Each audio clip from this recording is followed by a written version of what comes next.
Nvidia blowing past expectations in its most recent earnings report. Shares have since rallied just about 20%. They're off just a fraction today, but you can see that 5-day chart up just around 19%. And while many had expected the general market rally to follow, well, that hasn't exactly happened. So we're here to explain what this could signal here going forward. Our very own Josh Schafer. And Josh, it could be a bit worrisome here just in terms of what this signals for the broader market. Yeah, going into the Nvidia earnings report, we wanted to talk about all the other stocks it was going to help, right? Nvidia is going to beat and raise, and then the S&P 500 is going to rally, the NASDAQ 100 is going to rally, which the NASDAQ 100 did rally, but the S&P 500 didn't, right? And it was interesting to sort of think about what that's actually telling us kind of about the market right now.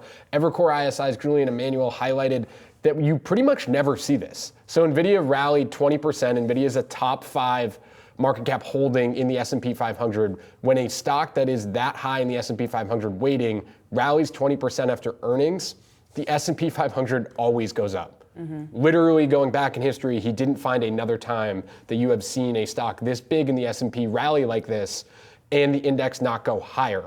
What he thinks this means is we're starting to see a shift in sort of the macro narrative and what's driving the S&P 500 here.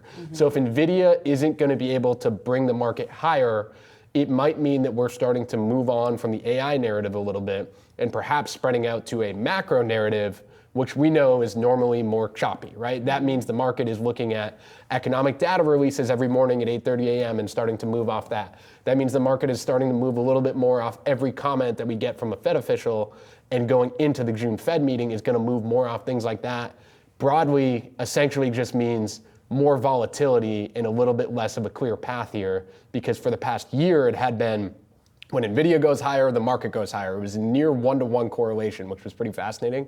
And we've sort of decoupled from that now. I wonder what that's also going to do. It's also important to point out that Julian Emanuel, his target for the S&P is pretty low, right? 4,750. So he's been waiting for a pullback. Yes. I was going to say, I wonder how much in terms of, and comparing to just the action that we've seen over the last, 3 to 4 trading days here ever since we got Nvidia's results, comparing that to the bullish narrative that was out ahead of those results when we heard a number of Belsky included raising his year-end target. I wonder in terms of whether or not that's causing some to just recalibrate some of the expectations of the returns that they're expecting to see, especially if we don't get more of a broadening out picture like many are expecting. I think it comes back to moves and yields a little bit, right? Because no one that has a 5,600 call on the S&P 500 is saying they think we get there with the 10-year above 4.5%, right? And that's been the key move over the last week. The 10-year hasn't moved a ton, but it's moved about 10 basis points, and it moved off economic data. It moved on the day after Nvidia's earnings, right? What drove the market down that day was a hot eco data release and a spike in the 10-year.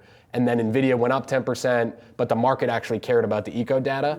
And so I think that's sort of the key driver now, and it will be interesting to see if we do sort of get relief in the rise in yields, because most people that do have a bullish call on the S&P think yields are coming down because they also think we're probably getting cuts at some point, right? We will see how this all plays out. Time's going to tell. All right, Josh Schafer, great stuff. Thanks so much.